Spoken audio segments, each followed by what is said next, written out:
आप मुझे देखकर खुश बहुत हो गए होंगे, मुझे ऐसा अंदाजा है, क्योंकि आ गया है इस साल का बायोलॉजी का सबसे पहला मॉडल पेपर, जो कि है राजस्थान बोर्ड का। और मेरी सबसे ये रिक्वेस्ट है कि इस मॉडल पेपर को जरूर देखें, आप किसी भी बोर्ड से हो, क्योंकि भाई क्वेश्चन तो शॉर्ट और ये तो लॉन्ग तो सब में आते हैं। और सबसे अच्छी बात, जब आप इस मॉडल पेपर को देखेंगे तो आपको ये रियलाइज होगा कि हमने क्लास में इस साल कितना अच्छे से पढ़ा है। मतलब आपको टॉपिक वाइज जो है मैं यहाँ पे बता दूंगी कि इस टॉपिक में, इस चैप्टर में आपको इसका आंसर मिल जाएगा। आपको बिल्कुल भी उसको मॉडिफाई नहीं करना है, बिल्कुल भी उसको चेंज नहीं करना है। इतने सीधे सीधे क्वेश्चन आए हैं मॉडल पेपर के अंदर और इसी से आपकी तैयारी जो है पूरी होगी। तो चलिए शुरू करते हैं। राजस्थान बोर्ड का तैयार है सभी, ठीक है। इस मॉडल पेपर को सॉल्व करने के लिए तो भाई अपनी जो है पेटी बांध लीजिए, क्योंकि हम जाने वाले हैं एक लंबी सी फ्लाइट पे, जिसका नाम है राजस्थान बोर्ड क्लास 12th का बायोलॉजी का मॉडल पेपर। चलिए शुरुआत करते हैं। सबसे पहले पेपर को देखते हैं और ये है मॉडल पेपर 2023 यानी 22-23 क्लास 12th। और यहाँ पे कुछ इंस्ट्रक्शंस है कि सारे आपको जो क्वेश्चंस हैं वो सॉल्व करने हैं। इस तरह के कुछ इंस्ट्रक्शन आपको वहां पे भी मिलेंगे, सभी आपको आंसर्स लिखने हैं। और ये तो मैं स्पेशली कहूंगी कि आपको कुछ भी उस क्वेश्चन से रिलेटेड समझ में आ रहा है, छोड़ना कुछ भी नहीं है। छोड़ना हमारे उसूलों के खिलाफ है। कुछ तो हम लिख के आएंगे ही, और वैसे इतना हार्ड पेपर भी नहीं है कि आपको कुछ छोड़ने की जरूरत पड़े, बिल्कुल आपको इजीली मिल जाएंगे। तो सबसे पहले खंड अ की बात करते हैं। और जो बच्चे कहते हैं मैम इंग्लिश हिंदी, देखो ये पेपर जो है दोनों लैंग्वेज में आता है, आपको बिल्कुल भी दिक्कत नहीं होगी अगर आप इंग्लिश हिंदी पढ़ रहे हैं तो, बिल्कुल भी नहीं, ठीक है। चलिए, तो सबसे पहला है विषम परिस्थितियों में अमीबा कौन सी प्रक्रिया द्वारा बीजाणु अमीबाब उत्पन्न करता है, ठीक है। तो अमीबा आपको पता है कौन सी विधि, अलैंगिक जनन करता है, ये तो हमें पता है। और अलैंगिक जनन के अंदर वो द्विविखंडन भी करता है ना, रीजनरेशन नहीं करता, मुकुलन नहीं करता, ठीक है। तो द्विविखंडन और बहुविखंडन में आपको थोड़ा सा कंफ्यूजन है, लेकिन वो कंफ्यूजन इसलिए दूर हो जाएगा क्योंकि ये बोल रहा है बीजाणु निर्माण करता है। और बीजाणु द्विविखंडन में नहीं होते, उसमें तो भाई अमीबा दो भागों में बढ़ जाता है। बीजाणु यानी कि स्पोर फॉर्मेशन है वो मल्टीपल फिजन के अंदर होता है। तो बी वाला आंसर हमारा सही है, जहां पे अमीबा जो है पहले अपने न्यूक्लियस को बहुत ज्यादा डिवाइड कर लेता है, केंद्रक विभाजन करता है, फिर कोशिका विभाजन करता है और फिर एक पुटी बना लेता है। और ये पुटी फूटती है तो इसके अंदर से बहुत सारे छोटे छोटे अमीबा निकलते हैं। उसके बाद है निम्न में से कौन सा पिरामिड उल्टी अवस्था में पाया जाता है, ठीक है। पिरामिड पढ़े थे हमने, और सीधा सा देखो यहाँ पे क्वेश्चन है, ऊर्जा का पिरामिड, जेव बार दलदल का, जेव बार समुद्र का और संख्या घास का। उल्टा पिरामिड क्या होता है, ऐसा पिरामिड जो ऐसे शेप का बने, मतलब नीचे कम फिर उससे ज्यादा फिर उससे ज्यादा। तो आपको पता है ऊर्जा का पिरामिड तो सीधा होता है हमेशा, ये हो नहीं सकता। जेव भार दलदल में, भाई जेव भार दलदल में ज्यादातर जो है वो कौन रहते हैं, बैक्टीरिया वगैरह कम रहते हैं और पौधे वगैरह रहते हैं, तो उसमें सीधा ही बनता है, ठीक है। और वैसे आपको ज्यादा रटा हुआ सा होना चाहिए। उल्टा पिरामिड जो है हमने देखा था समुद्र का देखा था, अगर आपको ध्यान है, ठीक है। जेव समुद्र का हमने जो देखा था, कहा था कि उल्टा पिरामिड होता है। संख्या वाला घास का वो सीधा होगा, घास की संख्या ज्यादा होती है भाई, उससे कम उस पे टिड्डे वगैरह मिलेंगे, उससे कम उस पे पक्षी मिलते हैं और सबसे कम उसको पक्षियों को खाने वाले, तो ये भी सीधा होगा। तो सही आंसर क्या है हमारा, जेव भार यानी कि बायोमास का पिरामिड। कैसे, आपको बताया था याद है कि समुद्र में फाइटोप्लैंक्टन्स होते हैं, मिलियंस फाइटोप्लैंक्टन्स होते हैं, पादप प्लवक, वो उनकी संख्या भले हजारों है, लेकिन अगर आप उसका वेट तोलोगे तो वो कम होगा, जेव भार के लिए बोला है हमें। तो फिर उससे ज्यादा उनको खाने वाली मछलियां है ना, संख्या भी ज्यादा प्लस उनका वेट फाइटोप्लैंक्टन के मुकाबले तो ज्यादा ही होगा मछली का। फिर उन मछलियों को खाने वाली बड़ी मछलियां यानी शार्क, और अगर एक वेल है तो फिर आपको पता ही है इन सब में सबसे भारी वेल होगी, इन सब के वजन के बराबर एक वेल का वजन रहता है। तो ये वाला जो है बी ऑप्शन हमारा क्या रहेगा, सही रहेगा। नेक्स्ट की बात करते हैं अगर हम, और बिल्कुल भी पेशेंट रखिए, मैं आपको जो लॉन्ग आंसर आने वाले हैं चैप्टर वाइज मैं बताऊंगी कि मेरे किस लेक्चर में किस चैप्टर के अंदर आपको ये आंसर मिल जाएगा, और बिल्कुल भी आपको माथा पच्ची करने की जरूरत नहीं है। तो थोड़ा सा अपना पेशेंस बनाए रहे, ऑब्जेक्टिव शॉर्ट सभी करें और सारे बोर्ड के बच्चे करें, ठीक है। निम्न में से कौन सा यौन संचारित, कई बार ऐसा होता है एमपी, यूपी और बिहार जो आपके राजस्थान है उनमें तो सेम से क्वेश्चन आ जाते हैं कई बार, ऐसा मैंने कई मॉडल पेपर में देख लिया है। निम्न में से कौन सा यौन संचारित रोग है? यकृत शोथ, जिसको हेपेटाइटिस ए भी कहते हैं, यकृत शोथ बी, अब और इनमें से कोई नहीं। तो भाई हेपेटाइटिस ए और हेपेटाइटिस बी, इनमें से कौन है जो क्या होता है, यौन संचरित रोग है, ठीक है। तो अ और ब दोनों जो क्या है, यौन संचरित रोग के अंदर आते हैं, ठीक है। नेक्स्ट की बात करें, एक ससीम केंद्री सुकेंद्रीय डीएनए संरचना, ससीम केंद्री का मतलब यूकैरियोटिक, जहां दिक्कत हो भाई आपके पास इंग्लिश वाला खाता खुला हुआ है, यूकैरियोटिक जीव के डीएनए संरचना में हिस्टोन प्रोटीन में से निम्न कौन सा अमीनो अम्ल अधिक मात्रा में, बिल्कुल सीधा मैंने आपको इंपॉर्टेंट लिखवाया था इसको जब हमने ये डीएनए की बात की थी कि हमारा डीएनए मैंने कहा था नेगेटिव होता है। क्यों नेगेटिव होता है, उस पर नेगेटिव चार्ज होता है। जब हमने अगारोस जेल वाली बात की थी, डीएनए फिंगरप्रिंटिंग की बात कर रहे थे, तब मैंने ये बात बताई थी, डीएनए की संरचना भी बताई थी कि जो हमारा डीएनए होता है वो नेगेटिव होता है। और क्यों नेगेटिव होता है, क्योंकि जो उसमें हिस्टोन प्रोटीन होते हैं उसमें 2 अमीनो एसिड्स बहुत ज्यादा मात्रा में पाए जाते हैं, और वो अमीनो एसिड है लाइसिन और आर्जिनिन। सी, ये क्वेश्चन आ सकता है भाई, ऐसा आ सकता है, मॉडल पेपर आपको पता है कई बार सेम क्वेश्चन आ जाता है, ठीक है। नेक्स्ट अगर हम बात करें तो नेक्स्ट क्वेश्चन है, निम्न में से कौन सा पदार्थ उत्पाद विभ्रम उत्पन्न नहीं करता। ये क्वेश्चन मैंने आपको एमसीक्यूज के अंदर करवाया था, चैप्टर के एंड में जो मैं कई बार ऑब्जेक्टिव करवाती हूँ, कई बार चैप्टर के बीच में भी करवा देती हूँ, शायद इस चैप्टर के अंदर मैंने आपको एमसीक्यूज करवाया है, उसमें ये क्वेश्चन लिया है। लेकिन उस क्वेश्चन में और इस क्वेश्चन में एक फर्क है, वहां पे पूछा था कि निम्न में से कौन सा पदार्थ विभ्रमक है, और यहां पे पूछा है कौन सा पदार्थ नहीं है। ये फर्क जरूर आपको दिखेगा। तो यहाँ पे कौन सा है, मॉर्फिन, कोकेन, एट्रोपा बेलोडिना और धतूरा। विभ्रमक क्या होता है, जो इल्यूजन पैदा करते हैं, ठीक है, जिसको हमने कहा था हेलुसिनेशन। हेलुसिनेशन मतलब कि उनको वो कुछ भी दिखता है जो होता नहीं है ना, अपनी ही दुनिया में रहते हैं। जैसे कोई आदमी मर चुका है लेकिन फिर भी उन्हें दिख रहा है, उन्हें लग रहा है कि वो मेरे पास है, मुझसे बात कर रहा है, या ऐसा कुछ सीन नहीं होता है लेकिन उन्हें दिखता है, तो वो वही, उसको क्या बोलते हैं, विभ्रमक। तो वही जो नहीं पूछा है, देखो एट्रोपा बेलोडिना जो है उससे भी विभ्रमक औषधि प्राप्त होती है। कोकेन आपको पता है ड्रग है, धतूरे से भी विभ्रमक औषधि प्राप्त होती है। ये तीनों हमने इनके जो लक्षण लिखे थे उसमें ये चीज बताई थी कि इनमें विभ्रमक होता है। लेकिन मॉर्फिन जो होता है वो विभ्रमक नहीं है। मॉर्फिन किससे प्राप्त होता है, देखो एक ही क्वेश्चन से बहुत सारी चीजें मैं आपको प्रिपेयर करी हूँ। ऑपियोइड्स है ये, है ना, हमने पढ़ा था पेपेवर सोमनीफेरम, अफीम से इसको बनाते हैं, पेपेवर सोमनीफेरम जिसका नाम है, उससे बनाते हैं, ऑपियोइड्स के अंदर आता है। लेकिन ये एक दर्द निवारक के रूप में काम में लेते हैं मॉर्फिन को, पेन किलर है भाई, ये विभ्रमक नहीं है, ये हेलुसिनेशन नहीं करता। क्या करता है ये, दर्द। हॉस्पिटल में इसका यूज क्या बताया था, सर्जरी वगैरह करते हैं जब डॉक्टर्स तो इसको काम में लेते हैं, या सर्जरी के बाद दर्द से निराहत देने के लिए मॉर्फिन को काम में लिया जाता है, ठीक है। निम्न में से कौन सा वैज्ञानिकों को पेनिसिलिन की खोज प्रभावी एंटीबायोटिक्स की पुष्टि करने के लिए नोबेल प्राइज मिला था। इस शब्द पे ध्यान दे।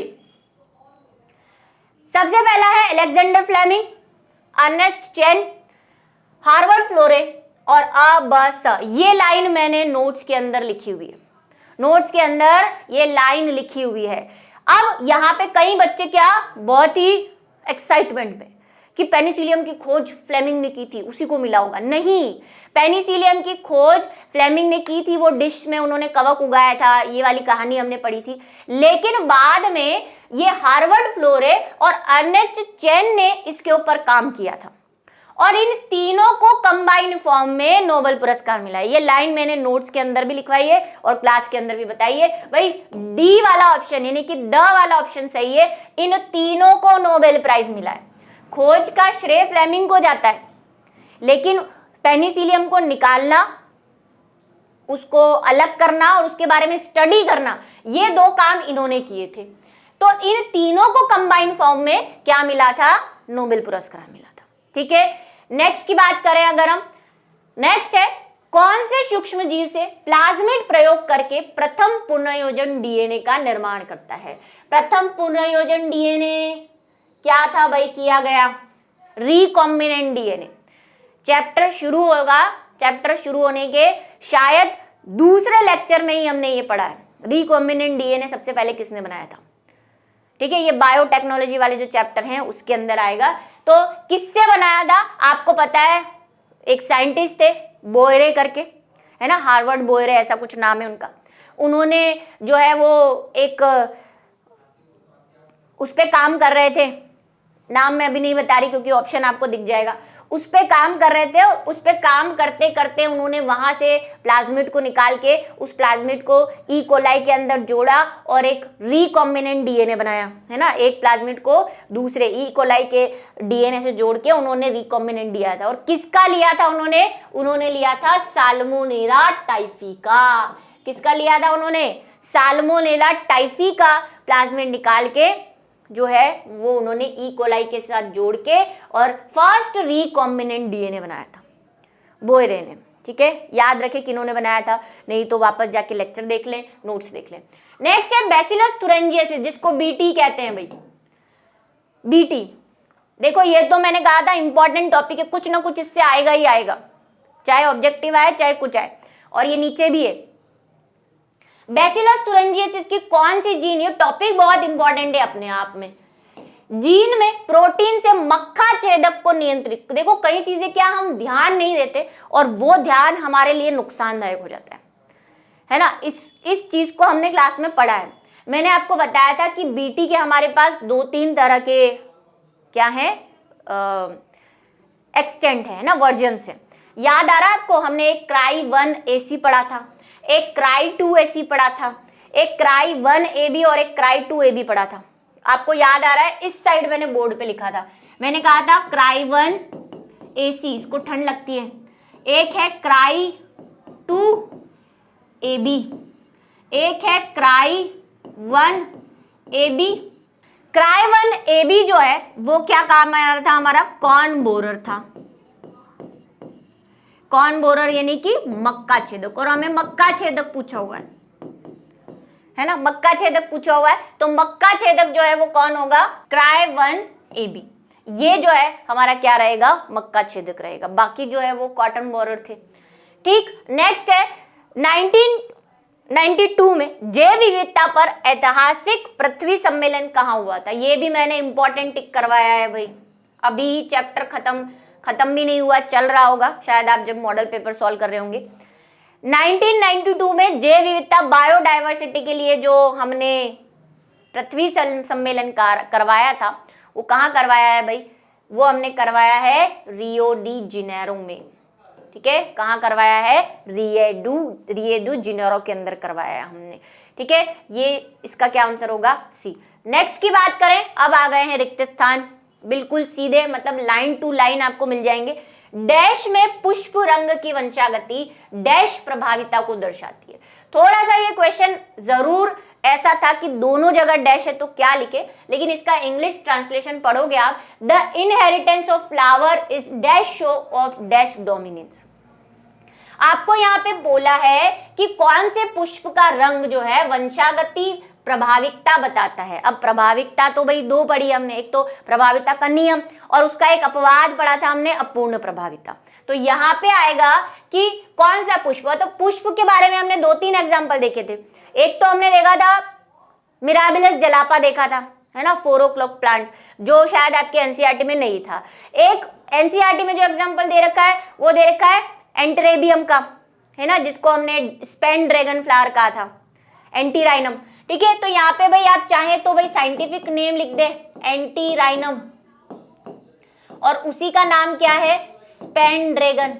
स्पेन ड्रैगन के जो पुष्प थे आपको पता था, उसमें दो प्रकार के पुष्प उग रहे थे, सफेद और लाल, है ना। और जब उनको फर्स्ट F1 पीढ़ी प्राप्त हुई तो पिंक कलर का पुष्प दिखा। ऐसा ही मिराबिलस जलापा में भी हुआ था, सफेद और लाल थे, तो भाई लाल जो है वो प्रभावी था, लेकिन प्रभावी F1 में आया ही नहीं, पुष्प तो पिंक कलर का बना, मतलब दोनों का मिला जुला रूप बना। तो उसी को हम क्या कह रहे थे, अपूर्ण प्रभाविता कह रहे थे, क्योंकि प्रभाविता का नियम यहाँ पे लागू नहीं हो रहा था, इनकम्प्लीट डोमिनेंस शो कर रहा था। तो यहाँ पे एंटीराइनम यानी कि स्पेन ड्रैगन लिखेंगे, चाहे तो मिराबिलस भी लिख सकते हैं, लेकिन वो एनसीईआरटी के अंदर नहीं दिया है, एंटीराइनम दिया हुआ है, तो आप एंटीराइनम लिखें। मैंने आपको दोनों बताया। ऐसे ड्रग हैं जो हमारे केंद्रीय तंत्रिका तंत्र और जठरार्थ पथ में मौजूद विशिष्ट रिसेप्टर से बंध जाते हैं। ठीक है, ऐसे कौन से ड्रग हैं जो हमारे केंद्रीय तंत्रिका तंत्र और हमारे इंटेस्टाइन से क्या होते हैं, अटैच हो जाते हैं या बंध जाते हैं, ऐसे कौन से ड्रग्स हैं। तो अभी देखो सेम टॉपिक से दो क्वेश्चन आ गए हैं यहाँ पे, एक ऊपर भी आया है मॉर्फिन और एक ये भी आया है। अब आपको वो खोलना पड़ेगा। हमने जब ड्रग्स के बारे में पढ़ा था तो ड्रग्स में हमने एक ड्रग पढ़े थे ऑपियोइड्स। अभी जस्ट ऊपर हमने जो मॉर्फिन देखा, मॉर्फिन, उसमें भी हमने ये पढ़ा ऑपियोइड्स, उसी का सेम क्वेश्चन आया है यहाँ पे। क्या है भाई, ऑपियोइड्स जो होते हैं, ऑपियोइड्स जिसका एग्जाम्पल हमने मॉर्फिन पढ़ा है भाई, और कैनेबिनॉइड्स भी पढ़े हैं, है ना। ये दोनों आपको यहाँ दोनों नहीं लिखने, मैं आपको बस वो चीज याद दिलाने के लिए कर रही हूँ।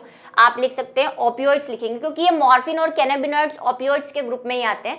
तो ऑपियोइड्स ऐसे होते हैं जो सेंट्रल नर्वस सिस्टम और इंटेस्टाइन को क्या करते हैं, वहां पे अटैच हो जाते हैं। आप देखेंगे लेक्चर, वहां पे मैंने इसको अच्छे से एक्सप्लेन किया है, अगर आप इस चैप्टर को देखेंगे।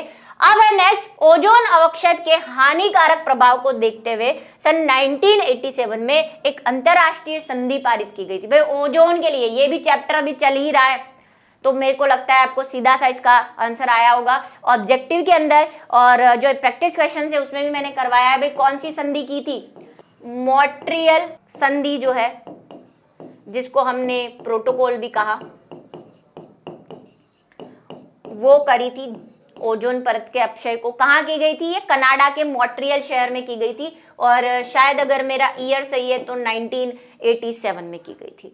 ठीक है, आपको ईयर नहीं लिखना, आपको सिर्फ नाम लिखना है ओजोन के लिए। इसके लिए भी मैंने कहा था, ये बहुत बार नीट में भी पूछी है, वो इंपॉर्टेंट क्वेश्चन है, याद कर लो इसको।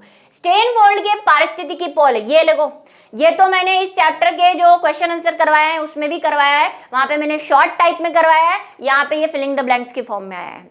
मतलब आपको मजा आ जाएगा अगर आपने मेरी पूरा सिलेबस कंप्लीट कर लिया है तो। स्टेनफोर्ड के पारिस्थितिकी पॉल एहरलिच द्वारा कौन सी परिकल्पना की गई थी, बहुत फेमस, जिसके लिए हमने एक मजाक भी किया था। इन्होंने क्या किया था भाई, रिवेट पोपर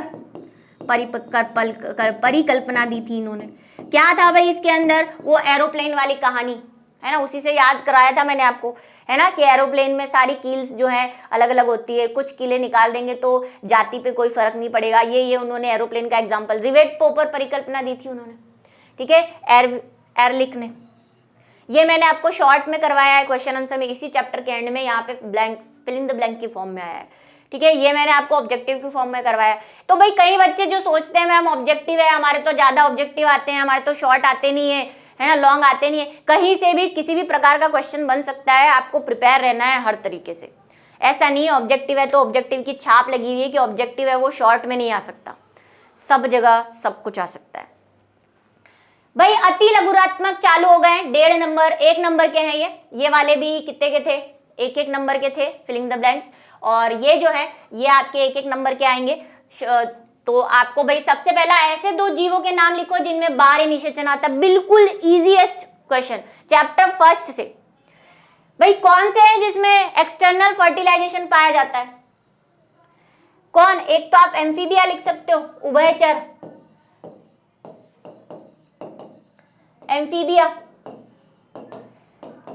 मतलब कि नहीं पढ़ा हो ना 12th तब भी ये जवाब दे दोगे, क्योंकि हमने पढ़ा है कि फ्रॉग के अंदर यानी कि मेंढक के अंदर एक्सटर्नल फर्टिलाइजेशन होता है ना, वो अपने एग रिलीज कर देता है, मेंढक का मेल होता है वो स्पर्म रिलीज कर देता है, बाहर फर्टिलाइजेशन होता है। पीसीज के अंदर होता है, मछलियों के अंदर भी एक्सटर्नल फर्टिलाइजेशन होता है। तो 2 एग्जांपल लिखने दे, लिख दो, 2 हो गया काम। नेक्स्ट है, ये देखो, ये मैंने आपको इस चैप्टर के अंदर, ये चैप्टर है आपका शायद चैप्टर नंबर खाद्य उत्पादन वाला जो चैप्टर है उसके अंदर नहीं, ये है मानव स्वास्थ्य वाला, है ना, मानव स्वास्थ्य में जहां पे हमने जनन संबंधी चीजों को पढ़ा था, उस चैप्टर का है। वहां पे मैंने आपको स्पेशली बोला था कि सबकी फुल फॉर्म याद कर लेना, और लास्ट में इस चैप्टर के एंड में एक क्वेश्चन लिया था मैंने, वहां पे आपको सबकी एक बोर्ड पे सबकी फुल फॉर्म लिखवा दी थी चैप्टर के एंड में। तो वहां से आया है भाई, जिफ्ट और शिफ्ट का पूरा नाम लिखना है, SICI का पूरा नाम लिखना है। तो ये क्या है, जिफ्ट क्या है भाई, एक तो गिफ्ट था और एक जिफ्ट था, ये भी मैंने आपको बोला था, अभी इसका 1 शॉट गया है चैप्टर नंबर 5, याद आया भाई, चैप्टर नंबर 5 में ही है मेरे हिसाब से, चैप्टर नंबर 5 में है। इसकी फुल फॉर्म मैंने आपको इस 1 शॉट करवाया है अभी थोड़े दिन पहले। जिफ्ट का क्या है, जाइगोट, अच्छा इंग्लिश में लिख रही हूं मैं, जाइगोट इंट्रा फैलोपियन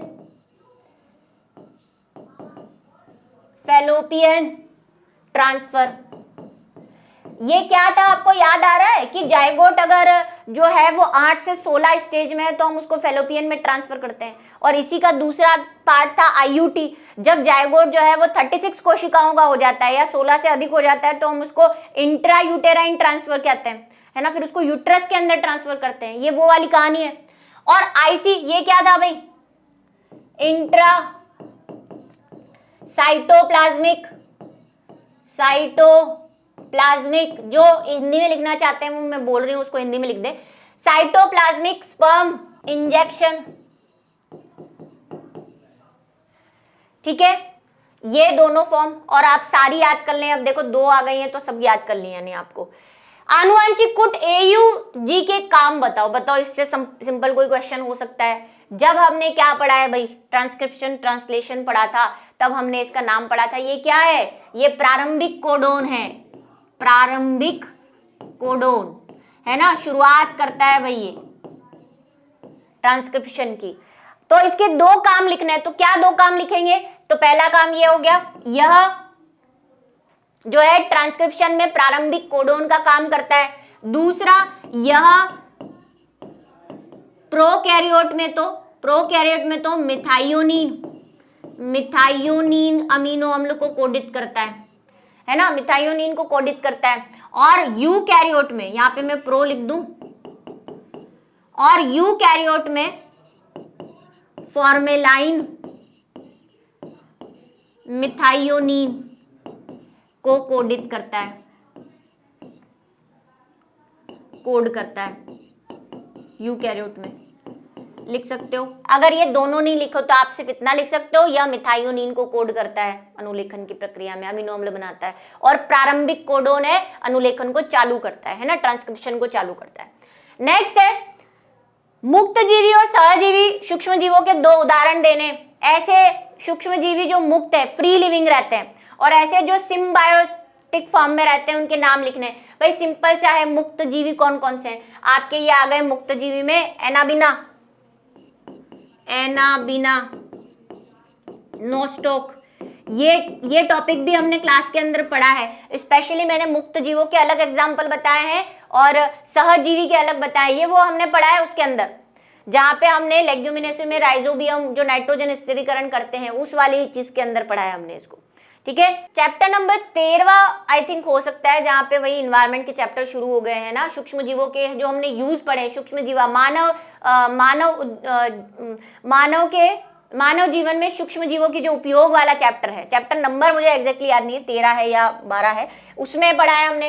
तो ये तो दोनों मुक्त जीवी रहते हैं, ये फ्री लिविंग रहते हैं, किसी के साथ सहजीवन में नहीं रहते। सहजीवन में कौन है आपके, राइजोबियम हो सकता है। ये क्या करता है, लेग्यूमिनेसी पौधों के जड़ों के अंदर जो है वो रहता है और नाइट्रोजन स्थिरीकरण करता है। क्लोस्ट्रीडियम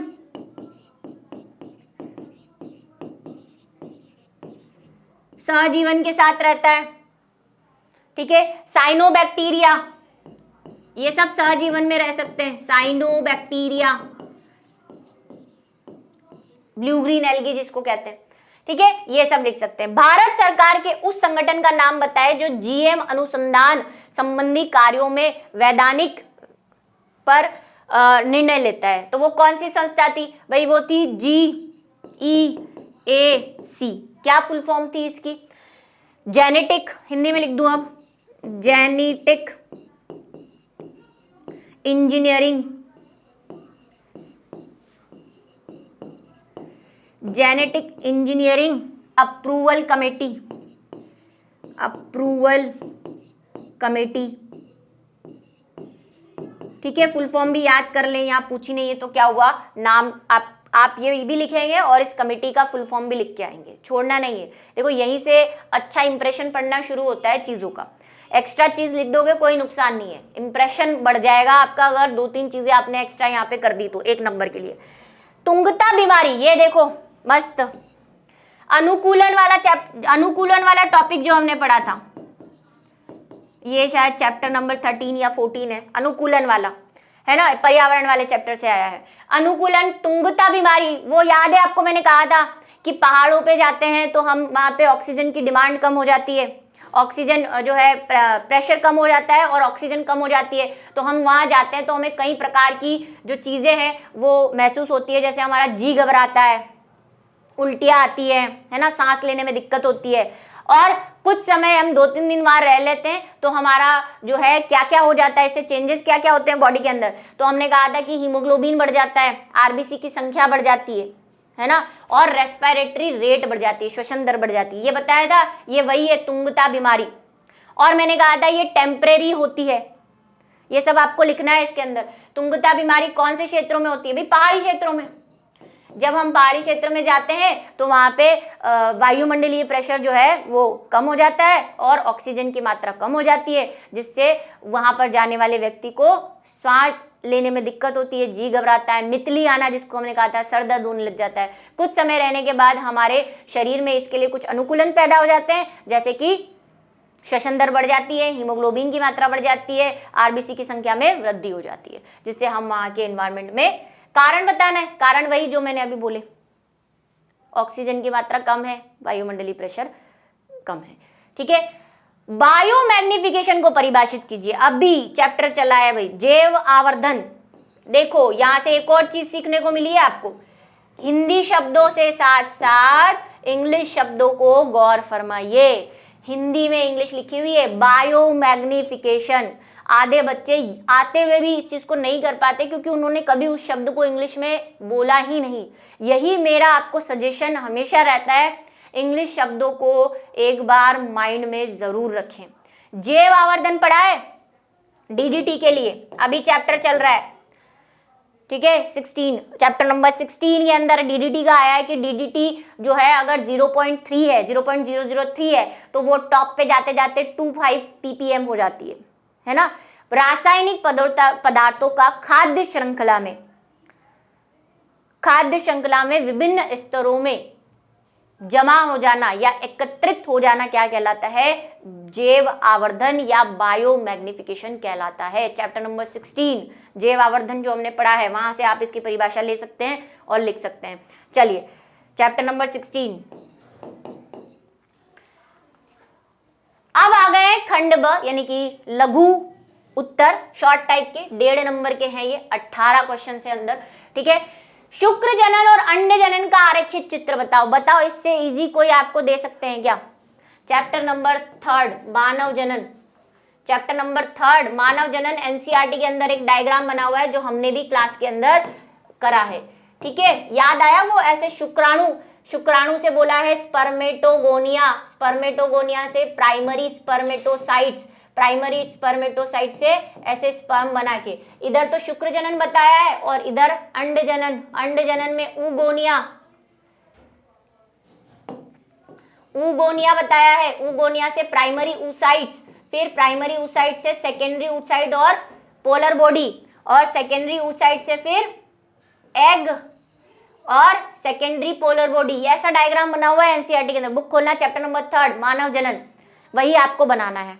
ठीक है, चलिए पुरुष की सहायक नलिकाओं के नाम और कार्य लिखो। कौन कौन सी सहायक नलिका है पुरुष जनन तंत्र वाला, यही चैप्टर 3। देखो 2 क्वेश्चन आ गए एक साथ उसी चैप्टर के, ये भी चैप्टर नंबर 3 है, मानव जनन है ना। मानव जनन के अंदर है कौन कौन सी नलियां है, कहां कहां नली आई थी। तो पहली तो आपकी आएगी वो शुक्रवाहक नली, नहीं सबसे पहले आएगी शुक्रजनक नलिका, स्पर्म जर्मिनल एपिथेलियम, जहां से स्पर्म बनते हैं टेस्टिस के अंदर।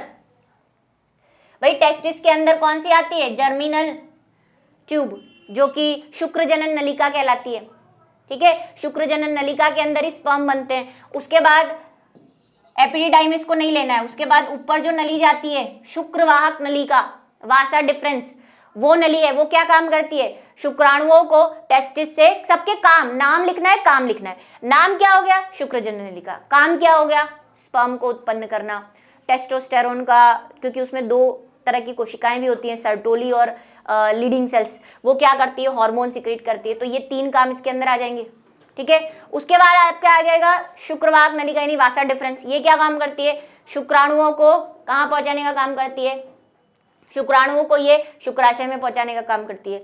फिर उसके बाद कौन सी नली आती है, उसके बाद आपकी आती है इजेकुलेटरी डक्ट। ठीक है, जहां से जो स्पर्म और सीमन जो होता है वो क्या होता है, सीमन जो है वो मूत्र नलिका के अंदर मिलकर बाहर की ओर निकलता है। फिर मूत्र नलिका आ जाएगी, मूत्र नलिका में इजेकुलेटरी डक्ट मिल जाती है और यह मूत्र और सीमन को बाहर निकलने में सहयोग करती है। ये 3-4 डक्ट हो गई, एक तो शुक्रजनन, एक शुक्रवाहक, एक आपकी इजेकुलेटरी डक्ट जिससे सीमन निकलेगा, और फिर वो भी किस में आके मिल जाता है, मूत्र नलिका में मिल जाता है। तो वो भी आपको यहाँ पे मूत्र नलिका का नाम भी लिखना है। ये 3-4 लिखनी है और नाम और कार्य, नाम लिख दो, उसके सामने उसके कार्य लिख दो, बस इतना करना है। 1.5 नंबर का ही है, ज़्यादा हमें डिटेल में लिखना नहीं है। सबसे ज़्यादा कार्य इसके आएंगे, शुक्रजनन नलिका के, क्योंकि ये शुक्राणु भी उत्पन्न करी है। इसके अंदर जो सर्टोली सेल्स हैं और लीडिंग सेल्स हैं वो टेस्टोस्टेरोन और पोषण भी दे रही है। तो ये लिखना मत भूलना, तीनों काम। खाली शुक्राणु उत्पन्न करती है ये लिख के मत छोड़ देना। ठीक है, चलो फिर है मेंडलीय विकारों के 3 उदाहरण बताओ। आ जाओ, ये पढ़े थे, ये सब वही अभी चैप्टर गया है, चैप्टर नंबर 5 मेंडलीय विकार। और ये रहा क्वेश्चन नंबर 6। आपको इसके लिए क्या देखना पड़ेगा भाई, आपको इसके लिए देखना पड़ेगा चैप्टर नंबर 5 का 1 शॉट आ चुका है वैसे तो आप वो देख सकते हैं, उसमें आपको मेंडलीय विकार मिल जाएंगे। ये हमारा क्वेश्चन नंबर 6 का आंसर है, मेंडलीय विकार। अब आपको करना क्या है, सुनो, इसमें कैसे लिखना है वो समझना बहुत जरूरी है। अब शॉर्ट टाइप के आ गए, हमें पूछा है मेंडलीय विकार बताने हैं हमें, और मेंडलीय विकारों के कोई 3 उदाहरण लिखते हुए किसी एक पर संक्षिप्त टिप्पणी करनी है, सब पे नहीं करनी। तो पहले तो आप मेंडलीय विकार की परिभाषा लिखेंगे, चाहे आपसे पूछी हो या नहीं। यही मैंने कहा इंप्रेशन है एग्जामिनर पर आपका। ठीक है, तो भाई यहाँ पे पहले तो मेंडलियन विकार की परिभाषा लिखेंगे कि मेंडलियन विकार वह चिकित्सक है। इसलिए मैंने आपको कहा कहीं जाने की जरूरत नहीं है, 1-2 क्वेश्चन में आपको लेक्चर खोलना पड़ेगा क्योंकि वो बहुत ज़्यादा लंबे हैं। बाकी मैं सब कुछ बोर्ड पर आपके लिए लेके आई हूँ, इसको कैसे लिखना है और कुछ मैं ओरली बता रही हूँ। ठीक है, मेंडलीय विकार क्या है, तो भाई चिकित्सीय स्थिति जो जनकों से वंशागत एलील के कारण होती है, वही ऐसी बीमारियां जो एक संतति से दूसरी संतति में फैलती है, और यही मेंडल का नियम था। तो उस पर आधारित जितनी भी बीमारियां होती हैं उसको हम कहते हैं मेंडलीय विकार। क्या क्या पढ़ी थी हमने, तो आपको 4 लिखने को बोला है, यहाँ पे बहुत सारे हैं। सर्वाधिक मेंडलीय विकार haemophilia, cystic fibrosis, sickle cell anaemia, वर्णांधता, कलर ब्लाइंडनेस और फिनाइलकीटोनुरिया और थैलीसीमिया। इसमें से एक पे आपको टिप्पणी करनी है, बताओ किस पे करोगे। कोई इसमें बीमारी ऐसी खतरनाक वाली नहीं है जिसको आप नहीं कर पाओ।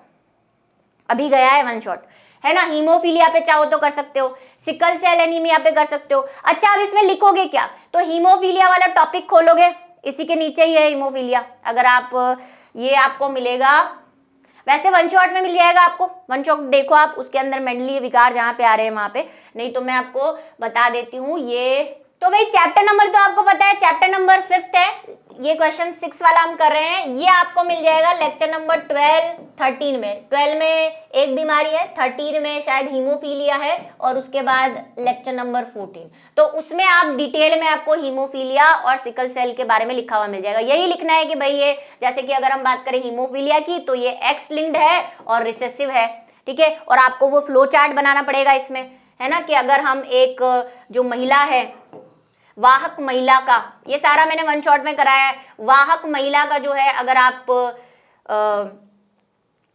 जैसे मान लो हीमोफीलिक है महिला, तो कैरियर का अगर आप स्वस्थ पुरुष से करवाएंगे तो क्या क्या संततियां बनेगी, ये सारी कहानी आपको इसके अंदर लिखनी है। लेक्चर नंबर 13 में शायद हीमोफीलिया है और थैलेसीमिया, ये सब आसपास आपको मिल जाएंगे, तो आप ये देख सकते हैं, ठीक है। अब आगे आ जाएं हम, अगर नेक्स्ट क्वेश्चंस को देखें तो स्वतंत्र अपयु के नियम को पुन्नेट या पिनेट वर्ग बनाकर, अब ये पुन्नेट और पिनेट में कंफ्यूज मत हो जाना, देखो पुन्नेट को पिनेट लिखा हुआ है, कोई दिक्कत नहीं है, हमें समझना है बस। क्या इससे इजी आपको कोई डायरेक्ट क्वेश्चन दे सकता है क्या, बताओ। स्वतंत्र अपयु का नियम अभी वन शॉट किया है हमने, है ना, इसी चैप्टर का है ये, चैप्टर नंबर 5, इसी चैप्टर का स्वतंत्र अपयु वाला नियम है। आपको पूरा स्वतंत्र अपयु का नियम लिखना है, ये रहा, देखो ये हो गया हमारा क्वेश्चन नंबर हमारा 7 और चैप्टर नंबर हमारा 5 है। आप लेक्चर ढूंढ सकते हैं चैप्टर में जाके।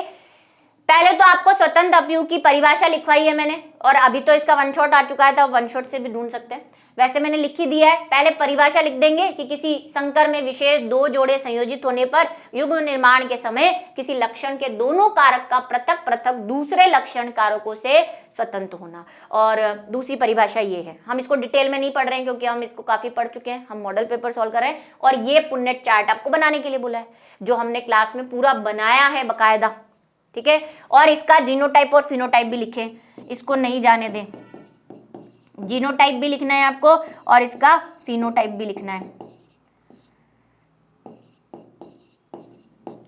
ये लिखना ना भूले। क्या है भाई जीनोटाइप, जीनोटाइप तो आपको याद करवाया 121, 242, 121, यही याद करवाया है शॉर्ट में। और इसका 9:3:3:1 फिनोटाइप।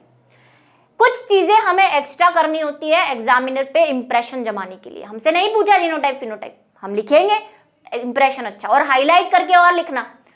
चलो ये हो गया क्वेश्चन नंबर 7 है ये। उसके बाद और देख लेते हैं, नेक्स्ट की बात करते हैं हम, अपसारी विकास और अभिसारी विकास में अंतर स्पष्ट करो।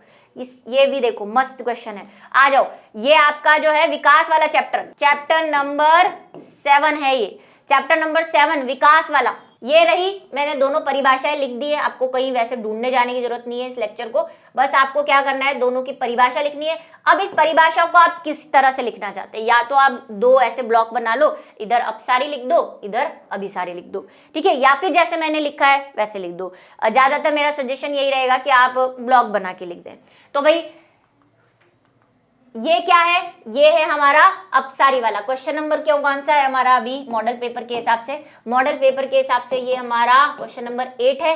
अपसारी क्या था, तो हमने कहा था कि भाई एक ही जगह पे रहने वाले जीव, जब एक ही भौगोलिक वातावरण में रहने वाले जीव जब अलग अलग जगह चले जाते हैं और अलग अलग जाने की वजह से उनमें जो वेरिएशंस आ जाती है, विभिन्नताएं आ जाती है, याद है वो डायग्राम ये वाला, एक ही भौगोलिक वातावरण में रहने वाले जीव जब अलग अलग चले जाते हैं तो उनमें कुछ विभिन्नताएं आ जाती हैं, लेकिन वो एक होते हैं क्योंकि एक ही जगह से निकले, तो उन्हें हम क्या कहते हैं भाई, अपसारी, डाइवर्जेंट कहते हैं।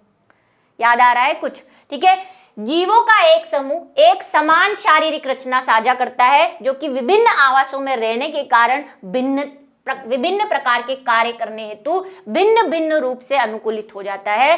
इस प्रकार की अनुकूलन विकिरणों को अपसारी क्या कहते हैं, अपसारी विकास कहते हैं। उदाहरण क्या दे सकते हैं आप, एक तो डार्विन फिंचेस के बारे में यही बताया था डार्विन ने कि जो गैलापागोस आइलैंड था उसमें जो भी फिंचेस थी, क्योंकि वो अलग अलग आइलैंड पे रह रही थी तो फिंचेस ही एक ही जाति की थी, लेकिन अलग अलग वातावरण में रह रही थी और कोई सीड खा रही थी, कोई कीड़े खा रही थी, तो उनकी चोंच में परिवर्तन आ गया था। तो एक ही समान संरचना और उत्पत्ति उनकी सेम होती है, लेकिन क्योंकि वो अलग अलग आवासों में रह रहे होते हैं उस वजह से उनमें विभिन्नताएं दिखाई देती है। एक और इसका बेस्ट एग्जांपल आपको दिया था समजात अंग, होमोलोगस ऑर्गन्स। जैसे कि आपको बताया था मनुष्य का हाथ या फिर चमगादड़ का पंख, याद आ रहा है ना, चमगादड़ का जो पंख है। दोनों चमगादड़, देखो मनुष्य और चमगादड़ एक ही मैमेलिया के अंदर आते हैं। मनुष्य के हाथ की संरचना और चमगादड़ के पंख की संरचना सेम थी, इसमें भी यूमरस थी, इसमें भी यूमरस थी, इसमें भी रेडियस अल्ना है, इसमें भी रेडियस अल्ना है, लेकिन इनका काम अलग अलग है ना। चमगादड़ क्योंकि अलग वातावरण में रह रहा है, पेड़ पे रह रहा होता है, इसलिए उसके जो अंग है उस हिसाब से परिवर्तित हो जाते हैं। और आप डिटेल क्लास दे सकते हैं, आपको परिभाषा लिखनी है, उदाहरण लिखने हैं। इसी तरह आपको अभिसारी का भी परिभाषा लिखनी है, जो कि यहाँ लिख दी है मैंने, और उदाहरण लिखने हैं। उदाहरण क्या हो जाएंगे इसके समवर्ती अंग हो जाएंगे, क्योंकि उनका काम समान होता है लेकिन उत्पत्ति और संरचना अलग होती है ना। जैसे कि कीट और चमगादड़ के पंख, कीट व चमगादड़ के पंख, ये हमने देखा था। और जो हमने मार्सुपियन वाला देखा था, परिभाषा देख लो, विभिन्न पूर्वजों वाले जो जीवों में एक ही प्रकार के पर्यावरण, मतलब अलग अलग हैं, वो सब अलग अलग होते हैं। ये अलग जाति का है, ये अलग जाति का है, ये अलग जाति का है, ये अलग जाति का है, लेकिन किसी एक वातावरण में रहने के कारण उनमें समानताएं आ जाती है। इसी को हम क्या कह रहे थे भाई, क्या हो रहा है, कन्वर्ज हो रहा है ना। ये मैंने आपको ऐसे समझाया था, डाइवर्ज का मतलब अलग होना, कन्वर्ज का मतलब मिलना, अलग अलग होते हुए भी मिल जाना, और डाइवर्ज का मतलब अलग अलग होते, एक जैसे होते हुए भी अलग अलग चीजें शो करना। तो ये देखो अलग अलग है कीट और चमगादड़ के पंख, लेकिन काम एक कर रहे हैं दोनों। एक कीट भाई आते हैं किसके अंदर, मैंने आपको ट्रिक बताई थी, अगर जाति आपको वर्ग समान मिल रहा है और संरचना अलग मिल रही है तो समजात में डाल देना।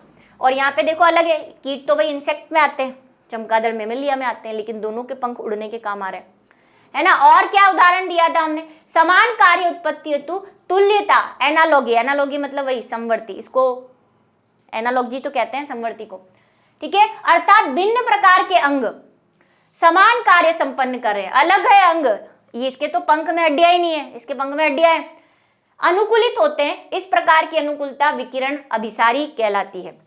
और ये वाला डायग्राम आपको कुछ याद आ रहा हो, जिसमें मैंने कहा था कि एनसीईआरटी में इसको गलत दे रखा है, आप इसको सही कर लेना। ये देखो अभिसारी का, जहां पे हमने कहा था कि ये सब जो है ये अलग अलग है, लेकिन एक वातावरण में रहने के कारण इनमें बहुत सारी समानताएं दिख रही है। जैसे इस छछूंतर को देखो, इस छछूंतर को देखो, इस चींटीखोर को देखो, इस चींटीखोर को देखो, ठीक है। मार्सुपियन है, ये बताया था भाई, डिटेल क्लास देख लें, थोड़ा सा आप उसको अगर और समझ में आ रहा है या आप भूल गए हैं तो इस चीज को। अब नेक्स्ट क्वेश्चन की बात करें, क्योंकि ऐसे तो हम पूरी क्लास पढ़ लेंगे आज, ठीक है। हमें मॉडल पेपर सॉल्व करना है और मेनली आपको बताना है कि किस चैप्टर का है, कहां से आया है। उसके बाद है मानव के उद विकास, मानव का उद विकास, चैप्टर नंबर 7, फिर से देखो 7 आ गया, देखो साथ साथ हैं, चैप्टर नंबर 3, उसके बाद 2 क्वेश्चन चैप्टर नंबर 5 के, आरबीएससी बोर्ड वाले, एमपी वाले, एमपी आरबीएससी और यूपी का तो भाई लगभग सेम सा चलता है ना। उसमें भी स्पेशली हमारा जो आरबीएससी है और एमपी, उन वालों को तो ये पेपर जरूर देखना चाहिए। मानव उद विकास, ये भी चैप्टर नंबर 7 और लेक्चर नंबर क्या है आपका 16 में। आप मानव उद विकास पे पूरा हमने टिप्पणी करी हुई है, आप उसको जाके आराम से वहां पे कॉपी पेस्ट कर सकते हैं, ठीक है। वहां पे जो कुछ चित्र हैं वो आप, फोटो हैं वो तो बना नहीं सकते, आपको सिर्फ लिखने वाला काम करना है, ठीक है। होमो इरेक्टस और होमो निएंडरपेस और उन सब के बारे में आपको चर्चा करनी है यहाँ पे। तो ये हो जाएगा मानव उद विकास पे संक्षिप्त टिप्पणी करनी है आपको, ठीक है। चैप्टर नंबर 7 लेक्चर नंबर 16 पे आप जाके देख सकते हैं। अब है हमारे नेक्स्ट क्वेश्चन, यानी कि क्वेश्चन नंबर 10 की बारी है। गो पशुओं में भ्रूण अंतरण तकनीक की विधि का संक्षिप्त में वर्णन करो और इसका एक उपयोग। ये आपके आ गया है वापस से जो MOET मेथड पढ़ा था हमने, पशुओं में जनन वाला जो हमने चैप्टर पढ़ा था, खाद्य प्रवर्धन, ये आपका, हाँ कौन सा था भाई, चैप्टर नंबर 9 है ये, और लेक्चर नंबर 2 के अंदर आपको ये मिल जाएगा, लास्ट में है ये लेक्चर नंबर 2 के अंदर। और MOET आपको याद है, यहाँ लिखा हुआ है देखो full form, multiple ovulation embryonic transfer. ये जो मैंने MOET लिखा है आपको डरावना सा लग रहा होगा, लेकिन इसी का शॉर्ट फॉर्म मैंने लिखाया हुआ है उस टॉपिक के अंदर, MOET कहते हैं। क्या किया था इसमें, हमने यहाँ पे पशुओं के लिए प्रजनन विधि देखी थी और हमने कहा था कि गाय जो होती है वो एक बार में उसको ऐसे इंजेक्शन दिए जाते हैं जिससे वो एक साथ 6 से 10 अंडे उत्पन्न कर लेती है। फिर उस अंडों को एक एक अंडा लेके और जिस भी नर से हम उसका संगम कराना चाहते हैं उसके स्पर्म को क्या करते हैं, वहां से फर्टिलाइजेशन करा देते हैं और फिर वही वो जिफ्ट और IUT वाली मेथड अपनाते हैं। फिर वो टेस्ट ट्यूब के अंदर उसको फर्टिलाइजेशन करा के, और अगर वो 8 से 16 अवस्था में होता है तो उसको जो भी मादा होती है, सरोगेसी मदर है ना, गाय, दूसरी गाय या दूसरी जो गाय होती है, क्योंकि उस गाय के अंदर तो ऑलरेडी 6-7 अंडे, तो एक दूसरी गाय के अंदर हम क्या करते हैं, उस जायगोट को ट्रांसफर करते थे फैलोपियम। ऐसे फिर दूसरा अंडा लेते हैं, फिर दूसरी गाय के अंदर, फिर तीसरा अंडा लेते हैं, फिर तीसरी, तो मल्टीपल ओव्यूलेशन करवाया जाता है, एक से अधिक अंडे उत्पन्न किए जाते हैं और ये मेथड अपनाया जाता है। तो आपको ये चैप्टर नंबर 9 के अंदर लेक्चर नंबर 2 में मिल जाएगा। कायिक संकरण किसे कहते हैं, इसका ये भी इसी चैप्टर का है, चैप्टर नंबर 9। ठीक है, ये आपको मैंने लिख दिया है यहाँ पे कि कायिक संकरण क्या है, इसका उदाहरण देना है। तो बस कायिक संकरण की परिभाषा लिखनी है आपको, ये रही कायिक संकरण की परिभाषा। दो भिन्न भिन्न किस्मों और प्रजातियों की कोशिकाओं से पृथक पृथक नग्न जीव द्रवों के युग्मन से कायिक संकरण की प्राप्ति होती है। कायिक संकरण विकसित करने की तकनीक ही कायिक संकरण यानी कि सोमेटिक हाइब्रिडाइजेशन कहलाता है और इन संकरणों को साइब्रिड भी कहा जाता है ना। क्या किया जाता है, हम सेल लेते हैं दो अलग अलग प्रकार की और उसका पहले क्या निकाल देते हैं, आपको पता है, उसको PEG से हम ट्रीट करते हैं। हालांकि आपको विधि नहीं पूछी है, आपको सिर्फ क्या लिखनी है, ये परिभाषा लिखनी है और उदाहरण लिखने हैं। मैं आपको बस वो याद दिला रही हूँ। ये भी आपका चैप्टर नंबर 9 है और लेक्चर नंबर जो है, वैसे आपको लेक्चर नंबर की जरूरत नहीं है भाई, जब मैं आपको लिखवा ही रही हूँ चीज, तो लेक्चर नंबर की आपको जरूरत नहीं है। ठीक है, चैप्टर नंबर 9 का ही है। PEG यानी कि क्या डालते हैं, पॉलीएथिलीन ग्लाइकोल डाल देते हैं हम इसके अंदर और इसकी जो प्लाज्मा मेम्ब्रेन होती है ना, वो निकाल देते हैं, जिसको हम प्रोटोप्लाज्म कहते हैं, प्रोटोप्लास्ट कहते हैं, और फिर दोनों का मैच करा देते हैं और जो चीज हमें प्राप्त होती है उसको हम क्या बोलते हैं, साइब्रिड, है ना। दो भिन्न भिन्न किस्मों के पौधों या कोशिकाओं को मिला के हम ये बनाते हैं। और हमने क्या बनाया था, इससे क्या बनाया था, पोमेटो बनाया था एक आपने। ये देखो, ये वाला डायग्राम याद आ रहा है आपको क्लास के अंदर, टमाटर लिया और आलू, टमाटर और आलू मिला के हमने उनका जीव द्रव्य निकाला। आप ये डायग्राम बना सकते हैं। देखो, ये है नंबर बढ़वाने वाले काम, आपको विधि नहीं पूछी है, लेकिन अगर आपने ये डायग्राम बना दिया तो आप इनडायरेक्ट वे में उसकी विधि भी बता दोगे। ये नंबर बनवाने वाले मेथड होते हैं, 100 में से 100 वाली ट्रिक। ठीक है, तो भाई ये क्या है, ये बना सकते हो आप। हमने क्या बनाया था, पोमेटो बनाया था, पोटैटो और टोमेटो को मिला के पोमेटो। और भी बनाए हैं, जैसे धान और गाजर को मिक्स करके हमने जो है लैंगिक जनन कराया था और पोमेटो का नाम लिखा हुआ है यहाँ पे, पोमेटो भी बनाया था। तो 2-3 एग्जाम्पल आप दे दो तो आपका काम हो जाएगा। ठीक है, एक टिट्रिकम भी बनाया था, याद आ रहा है आपको, टिट्रिकम जो मैंने कहा था गेहूं और राई से मिला के बनाया था हमने, ये भी एक एग्जाम्पल बताया था उस क्लास के अंदर। चलिए नेक्स्ट पे चले। नेक्स्ट क्वेश्चन है क्वेश्चन नंबर 12, पॉलीमरेज श्रृंखला अभिक्रिया जो उपक्रम एंजाइमों के नाम लिखते हुए उसके आरेखित चित्र को दर्शाइए। पीसीआर मेथड, पीसीआर मेथड के बारे में पूछ रहा है भाई। पीसीआर यानी पॉलीमर चेन रिएक्शन, बिल्कुल सिंपल इंपॉर्टेंट टॉपिक। देखो बहुत सारे इंपॉर्टेंट टॉपिक आ गए हैं, जो जो इंपॉर्टेंट बताए हैं आपको। पीसीआर मेथड बताना है। ठीक है, पॉलीमर चेन रिएक्शन क्या क्या थी इसके अंदर। पॉलीमर चेन रिएक्शन में हमने 3 चीजें देखी थी। सबसे पहले हमें क्या करना है, डीएनए स्ट्रैंड चाहिए। तो आपके यहाँ पे पूछा है कि भाई क्या क्या उपक्रमकों हैं यहाँ पे, मतलब सीक्वेंस क्या क्या है, इसमें एंजाइम क्या क्या काम में आ रहे हैं और इसका आरेखित चित्र भी बनाना है आपको।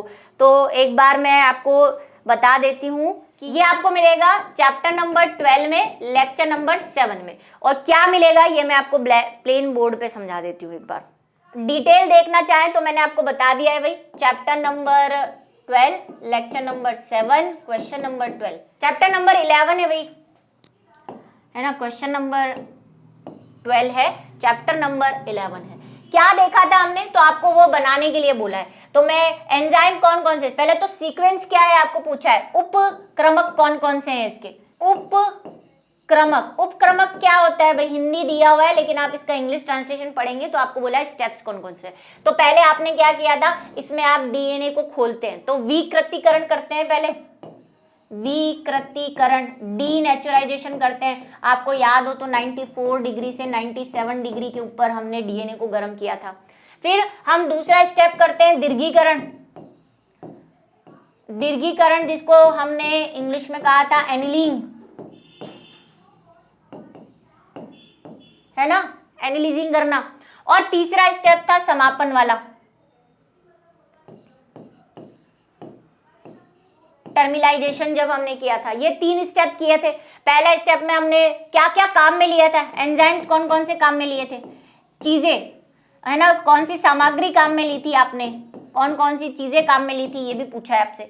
तो क्या क्या काम में लिया था आपने, एक तो टैक पॉलीमरेज काम में लिया था, जो हमने किससे प्राप्त किया था, किससे प्राप्त किया था भाई, इक्वस थर्मो इक्वेटिकस से प्राप्त किया था, है ना, वो जो 100 डिग्री सेंटीग्रेड पे भी जिंदा रह जाता है बैक्टीरिया। डीएनए पॉलीमरेज, ये डीएनए पॉलीमरेज है ना, टैक पॉलीमरेज, ठीक है। और क्या काम में लिया हमने, डीएनए स्ट्रैंड काम में लिए, क्योंकि डीएनए की प्रतिकृति करानी है, तो डीएनए स्ट्रैंड, ठीक। ये सारी जो हमने चीजें, आरएनए काम में लिया था, क्या प्राइमर काम में लिया था, बिल्कुल। हमने कहा था इसके बहुत नखरे हैं, इसको प्राइमर चाहिए, याद आ रहा है, मैंने कहा था इसके बहुत ज्यादा नखरे हैं, इसको बहुत सारी चीजें चाहिए। इसको पहले कहता है टैग पॉलीमरेज ला के दो, फिर कहता है प्राइमर ला के दो। और इसकी एक और कंडीशन है कि ये 3 से 5 सिरे पर ही चलता है, 3 से 5 ही बनाता है। याद आ रहा है कुछ, वो डायग्राम आप देख लेना, लेक्चर नंबर जो मैंने आपको बताया है भाई, ऐसे डीएनए बनाया था हमने, फिर उसको टूटते हुए बताया था। तो इस मेथड को हमने कहा था विकृतीकरण, है ना, 94 डिग्री पे। फिर हमने इसका एनिलीन करवाया था, मीन्स डीएनए की प्रतिकृति तैयार करवाई थी इस तरह से, इधर भी और इधर भी, है ना, कॉपीज बनाई थी। याद आ रही है, PCR method, polymerase chain reaction. तो ये आपको यहाँ पे करनी है। आपको स्टेप्स लिखने हैं, आपको क्या क्या आपने काम में लिया वो लिखना है, लेक्चर देख लें आप, और डायग्राम बनाना है, क्योंकि लिखा है यहाँ पे डायग्राम बनाने के लिए, इसको ना भूलें, ठीक है। लिखा है यहाँ पे, आरेख बनाना है आपको, वो बुक के अंदर भी बना हुआ है, लेकिन बुक से ज्यादा बेटर मैंने क्लास के अंदर बनवाया है, बुक के अंदर भी है, वहां पे कुछ स्टेप्स खा गया है वो, ठीक है। ये भी मैंने कहा था। प्रतिबंधित एंडोन्यूक्लियस एंजाइम किसे कहते हैं, और उसके 2 उदाहरण क्या है भाई, प्रतिबंधित एंडो, ये भी इंपॉर्टेंट टॉपिक के अंदर, ये सब जो इंपॉर्टेंट आपको बताए थे आए हुए हैं। रिस्ट्रिक्शन एंडोन्यूक्लियस एंजाइम बहुत इंपॉर्टेंट था, बताया था मैंने, मतलब आपने अगर मेरे इंपॉर्टेंट पे भी ध्यान दिया होगा तो आपका पेपर मस्त जाएगा, ये मॉडल पेपर इंपॉर्टेंट टॉपिक के अंदर। रिस्ट्रिक्शन एंडोन्यूक्लियस, जिनको हमने कहा आरई, क्या काम करते हैं ये डीएनए को काटने का, इनको और क्या कहते हैं, आणविक कैंची, ये नाम नहीं भूलना है, आणविक कैंची बोला था हमने इनको, ठीक है। और इसके 2 उदाहरण देने, कोई भी 2 दे दो भाई, एक तो E coli R1, hind third नाम दे दो, हिंड थर्ड, या फिर balm second, balm H1, balm H1, 3 बोल दिए मैंने, ठीक है। और भी लिख सकते हो, इको R1, हिंड सेकेंड भी है, हिंड थर्ड भी है, बाम H1 भी है। तो भाई किसको कहते हैं प्रतिबंधित एंडोन्यूक्लियस एंजाइम, ऐसे विशिष्ट एंजाइम जो किसी डीएनए को विशिष्ट स्थलों पर, ये विशिष्ट स्थल शब्द नहीं भूलना है, विशिष्ट स्थलों पर काटते हैं, आणविक कैंची या प्रतिबंधित एंडोन्यूक्लियस एंजाइम कहलाते हैं। ये परिभाषा हो जाएगी, है ना। ये चैप्टर नंबर आपका कौन सा है, ठीक है, चैप्टर नंबर 11 के अंदर आपको पीसीआर मेथड जो है मिल जाएगा, ये आपको मिल जाएगा। चैप्टर नंबर 11 तो है ही, आपको लेक्चर नंबर 3 के अंदर मिल जाएगा, ठीक है। वैसे तो मैंने लिख ही दिया है, और डिटेल अगर आप देखना चाहते हैं, क्योंकि भाई 1.5 नंबर का है, आप कुछ और ऐड करना चाहते हैं तो अपनी तरह से कर सकते हैं। फिर है जैव वैज्ञानिक नियंत्रण के तहत किन्हीं 2 जीवों के नाम लिखो, ठीक है। ये आपका क्वेश्चन नंबर 14, ये मैंने लिख दिया है, क्योंकि इसमें बहुत कुछ काटना पीटना पड़ेगा, आपको समझ नहीं आएगी क्या काटना है। भाई जैव नियंत्रण विधि के 2 उदाहरण देने, ये याद आ रहा है आपको, फोटो याद आ रहा है या नहीं, ये है आपका जैव नियंत्रण वाला, ये है आपके चैप्टर नंबर 10 का, ठीक है। उसके मैंने लिख ही दिया है, तो लेक्चर नंबर आपको ढूंढने की जरूरत नहीं है, बस आपको उदाहरण देने हैं, उदाहरण बताने हैं। तो एक हमने लेडी बर्ड का देखा था, जो यहाँ पे लिखा हुआ है कि लेडी बर्ड क्या करती है, परभक्षी कीटो, ये जो है एक इंसेक्ट है, ऐसी बताई थी, आपको याद है। ये क्या करती है, ये एफिड्स को खा जाती है ना, एफिड्स को खाती है। तो ये एफिड्स क्या कर रहे थे, ये स्टेम बोरर कर रहे थे, मीन्स तने को खा जाते हैं। तो ये एफिड को खा जाती है, जिससे ये क्या करती है, एक जेम नियंत्रक के रूप में काम करती है ना, कीटों से पौधों को बचा रही है। इसके लिए आपको रासायनिक नहीं छिड़कना पड़ रहा है। तो ऐसे ही ड्रैगन फ्लाई का प्रयोग भी किया जाता है मच्छरों को नियंत्रित करने के लिए, ये मच्छरों को खा जाती है। एक ये एग्जाम्पल ले सकते हैं आप, 2 बोला है शायद आपको। एक हमने बीटी कॉटन, ये तो सबसे इंपॉर्टेंट है, और ये मैंने इसलिए लिया है ताकि आपको इसके बारे में कुछ सवाल भी आ जाए तो आप उसके लिए रेडी रहे। तो ये पैकेट के फॉर्म में मिलता है, फिर इसको फसलों पे छिड़का जाता है। मैंने कहा था इसके अंदर वही, इस पे क्वेश्चन ऊपर भी आया है, क्राई 1 AC वाला है ना, और क्राई 2 AB वाला, देखो शॉर्ट में भी आया है सेम, इसको वापस नीचे भी दे दिया है। तो भाई ब्रेसिका के पौधों में ये पूछा हुआ क्वेश्चन है, किसमें जो है इसको छिड़का जाता है, सरसों के पौधों, ब्रेसिका के जो पौधे होते हैं उनके लिए स्पेशली इसको काम में लेते हैं, है ना। कीटों के लार्वा खा लिए जाते हैं, वो लार्वा के अंदर ये बीटी चला जाता है, ये क्राइजीन चला जाता है, और ये टॉक्सिक सब्सटेंस सिक्रीट करता है, जिससे कि क्या करते हैं भाई, पत्तियों के ऊपर इसको डाल देते हैं पाउडर के फॉर्म में। फिर वो कीड़ा, आपको ये डायग्राम याद आ रहा है कहीं, ये कीड़ा इसको खाता है, तो इसके अंदर ये जीन चला जाता है, और इसकी इंटेस्टाइन के अंदर जाके, क्योंकि वहां पे इसको क्षारीय माध्यम मिलता है, तो वहां पे ये टॉक्सिक एक्टिव हो जाता है, और उस कीड़े के लार्वा को, मतलब उस जो भी इसको खा रहा था उसको मार देता है। एक ये सवाल भी था कि भाई ये बीटी जो है, ये इस बीटी को, ये जो क्राइजीन है, ये बीटी को क्यों नहीं मारता, क्योंकि बीटी के अंदर ये टॉक्सिक जो है वो इनएक्टिव रहता है ना, इसको नुकसान नहीं पहुंचाता। ये जब ये खाता है लार्वा, तो उसके इंटेस्टाइन में क्षारीय माध्यम मिल जाता है, जिसकी वजह से ये टॉक्सिक इनएक्टिव हो जाता है, क्राइजीन वाला, ठीक है, क्राई प्रोटीन बनाता है। और ये हमने देखा था, इस पे आगे क्वेश्चन भी आया हुआ है। तो ये आपका हो गया भाई चैप्टर नंबर, ये कीट पर अप्रभावित रहता है, मतलब ये जो कीट है उनको कोई नुकसान नहीं पहुंचाएगा, वो उसको खाने वाले जो हैं उन पे नुकसान पहुंचाता है, ठीक है। चलिए, बैसिलस तुरंजिएसिस, ये वैसे भी इंपॉर्टेंट है। तो ये रहा आपका क्वेश्चन नंबर 10, ठीक है। लेक्चर ढूंढने की आपको जरूरत नहीं है, क्योंकि इतना ही इसके अंदर लिखना है।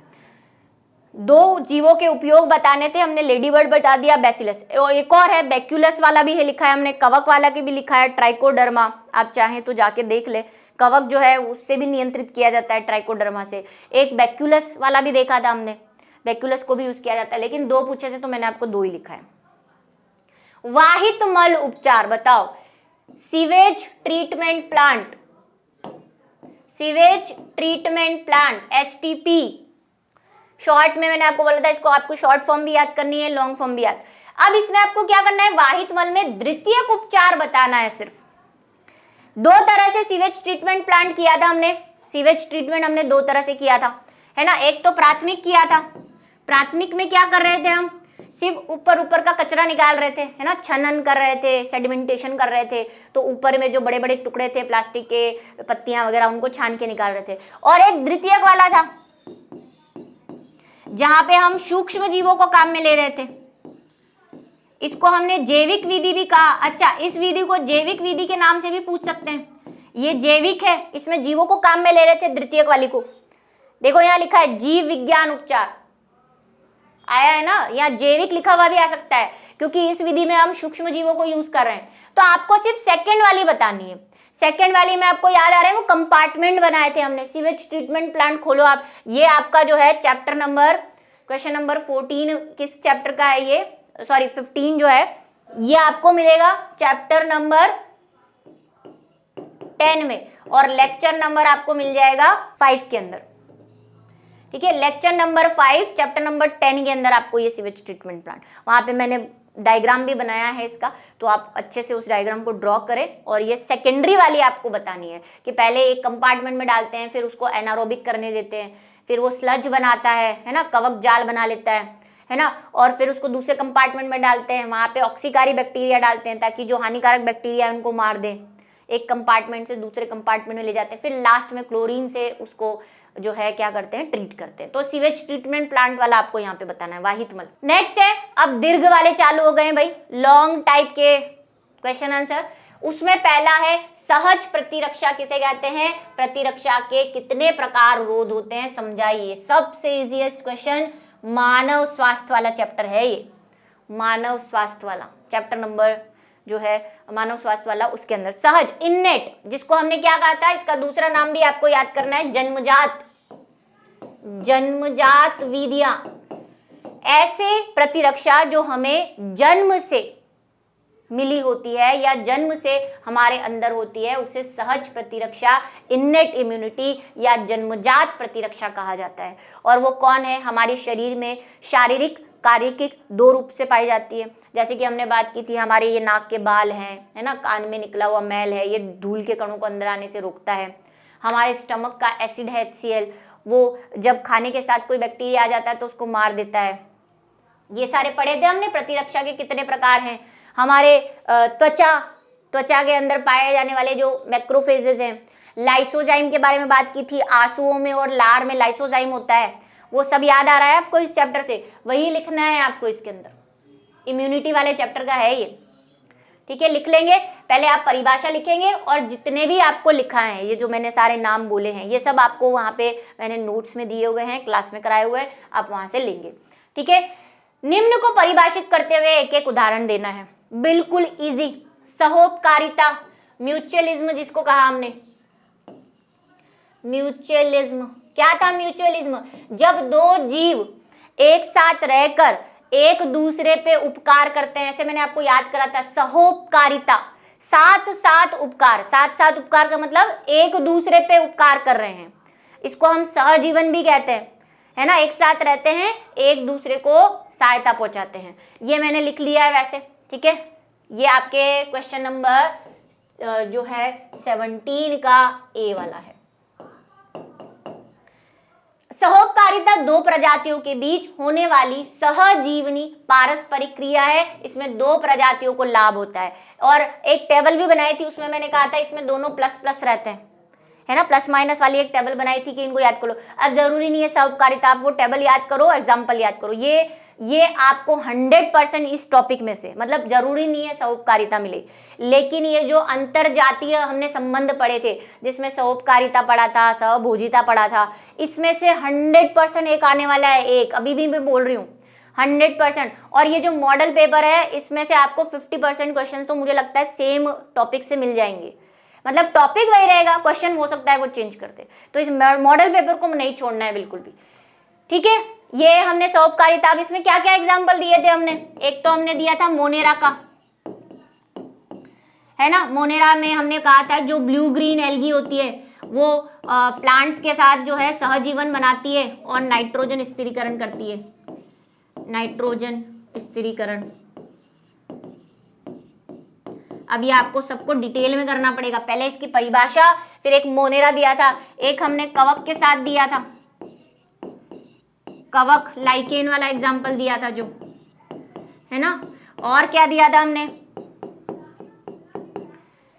ये तो हो गया, इसमें लेग्यूमिनेसी भी आ जाएगा आपके, ठीक है। कवक वाला एग्जाम्पल दिया था हमने, दो बहुत हैं, और भी हैं, आप लेक्चर में जाके देखो। और सहजीवन में हमने देखा था प्लांट्स के साथ, कवक तो है ही, प्लांट्स के साथ भी कवक रहती है। ये तो क्या है, कवक और शैवाल रहती है ना इसमें, तो लाइकेन में प्लांट के साथ भी कवक रहती है, जिसको हम माइकोराइजा कह रहे थे, माइकोराइजा, ये भी हमने देखा था, है ना। और भी है डिटेल में, क्योंकि ये लॉन्ग टाइप का है, तो आपको ये सारों को मैंने क्लास के अंदर डिस्क्राइब किया हुआ है।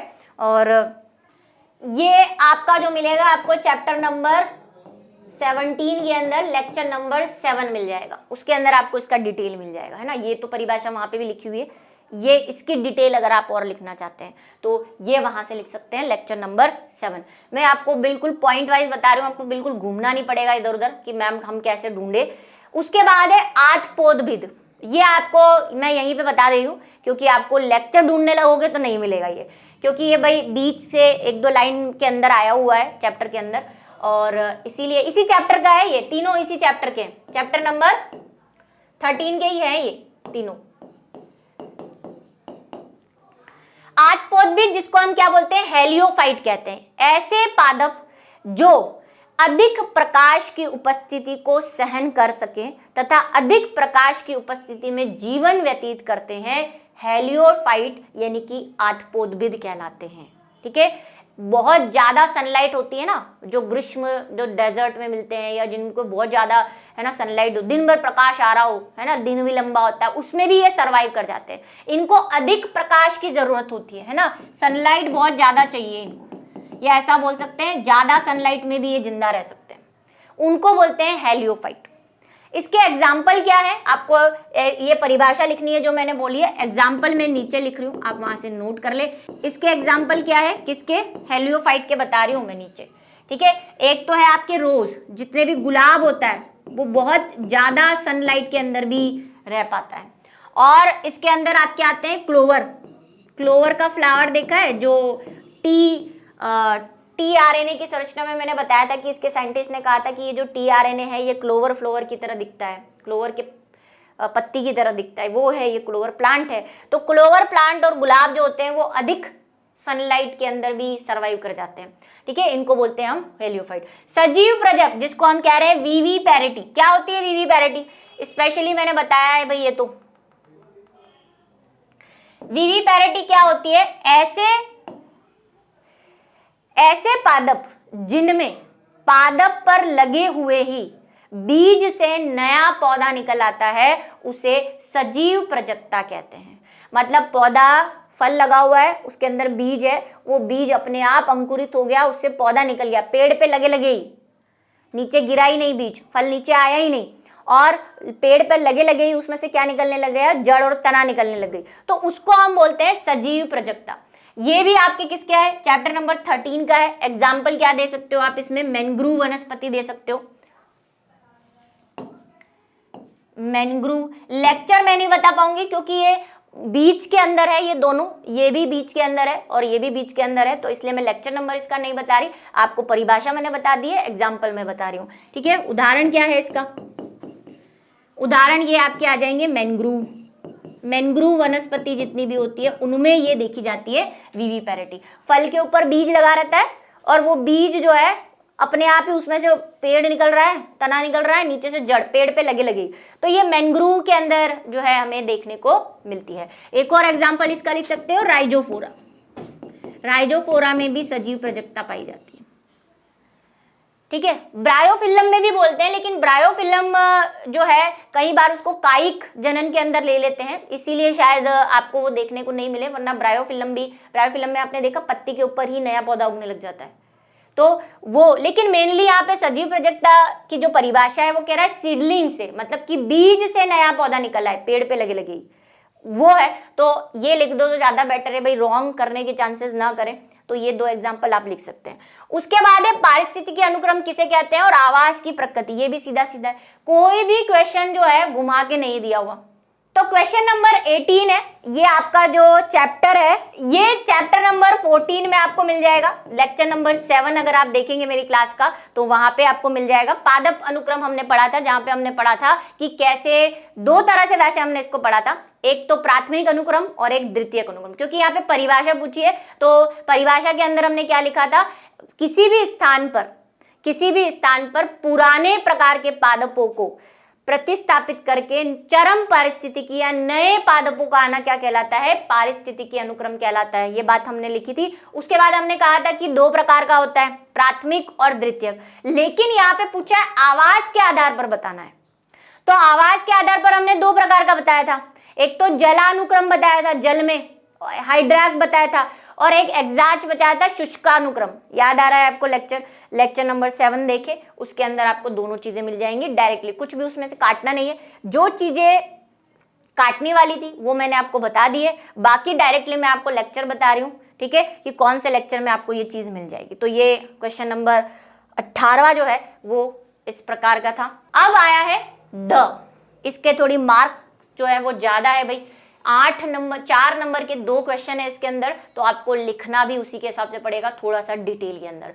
डीएनए का अर्धसरक्षी प्रतिकरण क्या होता है और इसको किसने सिद्ध किया और उनके प्रयोग को विस्तार से बताना है। तो भाई डीएनए अर्धसरक्षी यानी कि सेमी कंजर्वेशन ऑफ डीएनए, क्या बताता है ये सिद्धांत? इस सिद्धांत के अनुसार ये कहा गया था कि डीएनए जब भी प्रतिकृति करता है तो उसका सिर्फ आधा भाग ही क्या बनता है, आधा भाग पुराना और आधा भाग नया रहता है। इसको ही हमने क्या कहा था, डीएनए अर्धसरक्षी विधि कहा था। ठीक है, और इसको किसने दिया था, इसको किसने सिद्ध किया था? तो अर्धसरक्षी जो विधि थी उनको समझाने का जो काम है वो स्टॉल ने किया था, मेल्सन और स्टोन ने किया था। उन्होंने एक प्रयोग किया था, आपको याद है, नाइट्रोजन वाला, नाइट्रोजन 15 और नाइट्रोजन 14 को लेके, और उन्होंने ये बनाया था नाइट्रोजन 14, अमोनियम क्लोराइड का नाइट्रोजन 14 और अमोनियम क्लोराइड का नाइट्रोजन 15 लेके उन्होंने ये प्रयोग किया था। याद आया? वहां से आपको ये देखना है मेल्सन का जो प्रयोग था। तो क्योंकि उन्होंने पूछा है कि किसने सिद्ध किया था, तो आप लिखेंगे मेल्सन और स्टॉल ने इसके ऊपर प्रयोग करके ये सिद्ध किया था, और उन्होंने भारी नाइट्रोजन का यूज किया था, नाइट्रोजन 15 और नाइट्रोजन 14 का। और उनके प्रयोग को विस्तार से, मतलब आपको पूरा उनका प्रयोग बताना है, परिभाषा लिखनी है, किसने दिया वो लिखना है, और उसको विस्तार से समझाना है। ये दोनों एक ही चैप्टर के हैं। दूसरा वाला जो आप देख रहे हैं बैक्टीरिया में अनुलेखन, ये भी इसी चैप्टर का है, और ये जो है ये दोनों ही चैप्टर नंबर 6 के हैं। और ये वाला जो डीएनए अर्धसरक्षी वाला है ये आपको लेक्चर नंबर 8 में मिल जाएगा। पूरा के पूरा लेक्चर लिखना है इसमें, तो क्योंकि हमने किया ही एक टॉपिक है इसके अंदर। और दूसरा जो क्वेश्चन है वो भी चैप्टर नंबर 6 का ही है, हालांकि हमने इसका वन शॉट अभी नहीं किया है, चैप्टर 5 तक ही पहुंचे हैं हम, तो आपको लेक्चर से देखना पड़ेगा। बैक्टीरिया में अनुलेखन प्रक्रिया को समझाइए और आरेख बताइए। यहाँ पे ट्रांसक्रिप्शन बताना है आपको, और अगर आपको कुछ याद आ रहा हो पुराना, ये देखो, ये मैंने यहाँ पे लिख दिया है, यहाँ पे भी लिख दिया है, लेक्चर नंबर 11 है ये चैप्टर नंबर 6 का, क्योंकि यहाँ पे मैंने डिटेल नहीं लिखा है। 3 स्टेप में हमने किया था। सबसे पहले हमने इनिशिएशन किया था, ट्रांसक्रिप्शन किया था जो हमने डीएनए का, डीएनए से एमआरएनए बनाने वाला मेथड, और फिर एमआरएनए से प्रोटीन बनाने वाले मेथड को ट्रांसलेशन बोल रहे थे। ठीक है, तो ये ट्रांसक्रिप्शन मेथड है। इसमें क्या कर रहे थे, 3 स्टेप्स के अंदर किया था, प्रारंभन, दीर्घीकरण और समापन। प्रारंभन में हम डीएनए की कॉइलिंग खोल रहे थे, ठीक है। दीर्घीकरण में डीएनए पॉलीमरेज आ रहा था, और डीएनए पॉलीमरेज श्रृंखला में क्या कर रहा था भाई, ऐड करता जा रहा था, ठीक है। डीएनए पॉलीमरेज और आरएनए पॉलीमरेज आ रहे थे, यहाँ पे आरएनए पॉलीमरेज आ रहा था, और आरएनए पॉलीमरेज क्या कर रहा था, श्रृंखला का एलोंगेशन कर रहा था, वो फोक की तरह खुल गया था ऐसे, ठीक है। उसके बाद हमने समापन किया था, जब क्या आ जाते हैं, जब आरएनए पॉलीमरेज का समापन हो जाता है, वो एंड पे पहुंच जाता है, और ये भी 3 to 5 चल रहा था। ये आपको डिटेल क्लास इसकी देखनी पड़ेगी, बहुत लंबा टॉपिक है ये, और है भी, इसके 4 नंबर का क्वेश्चन है, तो इतना सब कुछ तो आपको लिखना पड़ेगा। आपको ये लिखना पड़ेगा, प्लस आपको पूरा प्रोसेस लिखना पड़ेगा सेमी कंजर्वेशन का। अब यहाँ पे कंफ्यूजन आपको ये होता है कि आप सोच रहे हो कि इसने प्रोकैरियोटिक क्यों बोला है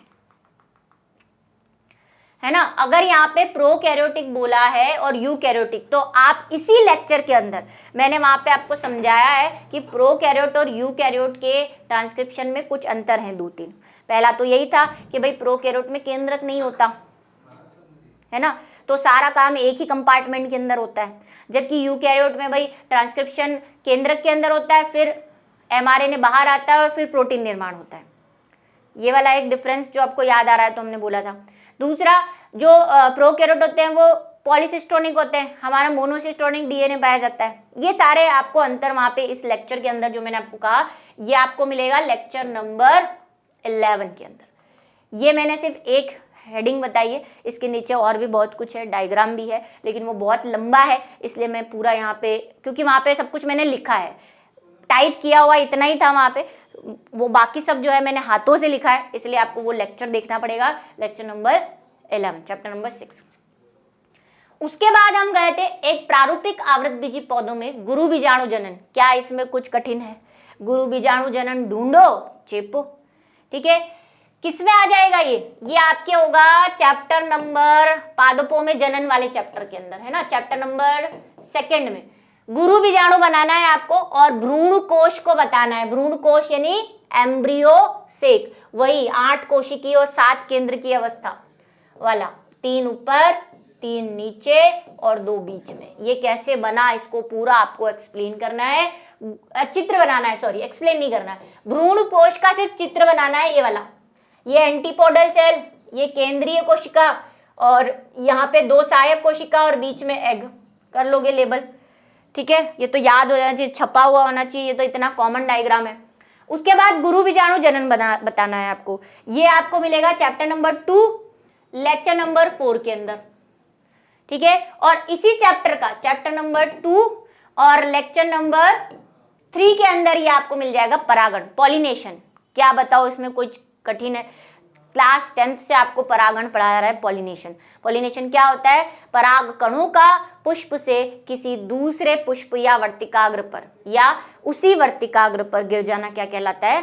परागण कहलाता है, पॉलिनेशन कहलाता है। पराग कोश से पराग कणों का वर्तिकाग्र तक पहुंचना परागण यानी कि पॉलिनेशन कहलाता है। ये 2 प्रकार का होता है, सेल्फ पॉलिनेशन, क्रॉस पॉलिनेशन, ठीक है। उस पर टिप्पणी करनी है पूरा ही आपको। अब किसी एक अजैविक कारक को भी आपको उदाहरण सहित बताना है। अब ये अजैविक कारक क्या है? पॉलिनेशन की टेक्निक्स बताई थी आपको। पॉलिनेशन किन किन से होता है? तो हमने कहा था भाई पॉलिनेशन जो है वो वायु द्वारा, जल द्वारा, है ना, और कीट द्वारा होता है। और सब में हमने कुछ कुछ डिटेल लिखी है। आप ये लेक्चर देखो ना, वहां पे हमने लिखा है वायु द्वारा में हमने कहा था जो कीट होते हैं वो अपने बॉडी पे, जैसे मक्खियाँ, मधुमक्खियाँ जो होती है वो शहद पीती है अपनी बॉडी पे, है ना, परागकण को चिपका के ले जाती है। याद आ रहा है कुछ, है ना? वो पढ़ा था हमने। जल में हमने पढ़ा था जो वायोला है ना, वायोला प्लांट है, हाइड्रिला प्लांट है, वेलिसिनेरिया है, ये जल के द्वारा होते हैं। तो आपको कोई एक का डिटेल बतानी है। मेरे हिसाब से अगर आप अच्छा करना चाहते हो तो आप कीट वाला लिखना। इसमें वो यक्का वक्का वाले एग्जाम्पल भी है ना। यक्का का पुष्प होता है, वो एक कीट को अपने अंदर रहने देता है, उसके बच्चे देने देता है, बदले में वो कीट के परागण वहां चिपक जाते हैं, है ना। तो अगर अच्छी चीज आप एग्जामिनर को देना चाहते हो तो मेरे हिसाब से या तो वायु वाला लिखना। अच्छा, इसमें और क्या क्या लिखना पड़ेगा आपको? हमने यहाँ पे वायु में जो वायु परागण होता है उसके वो भी लिखे थे कि वायु परागण के लिए जो पराग कण है या पुष्प है उनमें क्या क्या खासियत होती है। तो हमने कहा था उसके वर्तिकाग्र लंबे होते हैं, है ना। पराग कण जो होते हैं वो फैदरी होते हैं, हल्के होते हैं ताकि वायु के साथ उड़ के चले जाए। याद आ रहा है? आप लेक्चर देखो, लेक्चर नंबर 3rd और 4th भी शायद आपको देखना पड़े, एक बार में नहीं हुआ होगा, ये शायद 3rd में हो गया है मेरे हिसाब से। तो भाई परागण, और इसमें हमने पढ़ा है वायु, जल और कीट, और ये 1 शॉट भी पढ़ा है अपने पास। 1 शॉट देखो, है ना, उसमें भी मैंने काफी डिटेल में ये बताया है वायु वालों में क्या खासियत होती है, जल वालों में। जल वाला इतना चीजें आपको नहीं दे पाएगा। अगर आप किसी एक को बोला है तो या तो कीट वाला कर देना या वायु वाला, मतलब एग्जामिनर को लगे कि हाँ बंदे ने जो है कुछ लिखा है। जल वाले में सिंपल चीज है, कुछ ज्यादा टफ चीजें नहीं है। तो एक आप क्या सेलेक्ट करते हैं? देखो चीज ये है कि जब भी आपको ऑप्शन आता है ना तो बच्चा सोचता है सबसे इजी चीज सेलेक्ट करूं, लेकिन अगर आप 100 में से 100 लाना चाहते हैं ना, मैं ये नहीं बोल रही आप कठिन चीज सेलेक्ट करना, मैं कभी ये नहीं बोल रही। मैं ये बोल रही हूं कि आपको ऐसा क्वेश्चन सेलेक्ट करना है जिसमें आप एग्जामिनर को ज्यादा से ज्यादा ज्ञान बता सको कि बंदे ने पढ़ा है, डिटेल में नॉलेज है उसको, ज्यादा से ज्यादा आप उसको अच्छी चीजें दिखा सको, हाईलाइटिंग चीजें दिखा सको, ऐसा क्वेश्चन सेलेक्ट करना चाहिए। ये बहुत राज की बात है, बहुत कम लोग इसको समझ पाते हैं। हमेशा हम लोग सोचते हैं जो इजी है, कम टाइम लेगा, है ना, जिसमें डायग्राम हो वो वाला सेलेक्ट करो, जिसमें बहुत सारी अच्छी अच्छी चीजें हो, जानने के लिए इंटरेस्टिंग फैक्ट्स हो, वो वाला क्वेश्चन सेलेक्ट करो। तो उससे एग्जामिनर पे अलग असर होता है। इसमें आप भाई डायग्राम भी बना सकते हैं, कई बच्चे इसमें डायग्राम बना के नहीं आएंगे। भाई बनाओ जो आपको बनवाया है। मैंने जब समझाती हूँ, एक्सप्लेन करती हूँ, कितने डायग्राम बनाती हूँ जो बुक में नहीं होते। आप बनाओ, इंप्रेशन अच्छा पड़ता है उससे, ठीक है। तो ये रहे हमारे क्वेश्चन नंबर 20 और बीजाणु जनन जो मैंने कहा था, ये रहा बीजाणु जनन। लेक्चर नंबर 3 देख सकते हैं आप, चैप्टर नंबर 2 के अंदर क्या था बीजाणु जनन। भाई बीजाणु मात्र कोशिका से जो है गुरु बीजाणु का बनना गुरु बीजाणु जनन कहलाता है, और उसके ये स्टेप्स हैं। लेक्चर नंबर आप देख ही लेंगे, 3rd है, उसमें भी यही लिखा हुआ है ना। गुरु बीजाणु मात्र कोशिका होती है और वो अलग हो जाती है, एमएमसी बनाती है। एमएमसी में अर्धसूत्री विभाजन होता है, अर्धसूत्री विभाजन से फिर जो है समसूत्री विभाजन होता है, फिर 3 कोशिकाएं ऊपर चली जाती हैं, 3 बीच में 2 रह जाती है, और वो हमारा एम्ब्रियो सैक बनता है। तो आप ये स्टेप्स बताओगे तो वैसे भी आपको एम्ब्रियो सेक का तो चित्र बनाना ही पड़ेगा, ये वाला, और यही आपको बनाने के लिए भी बोला है, तो स्टेप्स बताने पड़ेंगे। आप ये लेक्चर देखो, वहां पे मैंने इसको डिटेल में विभाजन करके बताया है, डायग्राम है यहाँ पे, है ना, यहाँ पे नहीं है, बनाया है मैंने क्लास के अंदर, तो वहां पे आप लेक्चर नंबर 3 जाके देखें, चैप्टर नंबर 2 का, ठीक है। बाकी जो कुछ इसमें से लिखना चाहते हैं वैसे ये वहां लिखा हुआ है लेक्चर में, आप वहां से भी लिख सकते हैं। तो ये था आज का मॉडल पेपर, और इसी के साथ राजस्थान बोर्ड का 2022-23 का मॉडल पेपर आज हमने किया, और आई होप आपको इसको बहुत मदद मिली होगी, आपको कहीं जाने की जरूरत नहीं पड़ेगी, आपको मैंने चैप्टर, लेक्चर और कुछ चीज़ें तो बोर्ड पे ही बता दी है, तो आपको काफ़ी सुविधा हुई होगी। और मिलेंगे नेक्स्ट टाइम नए मॉडल पेपर के साथ, तब तक के लिए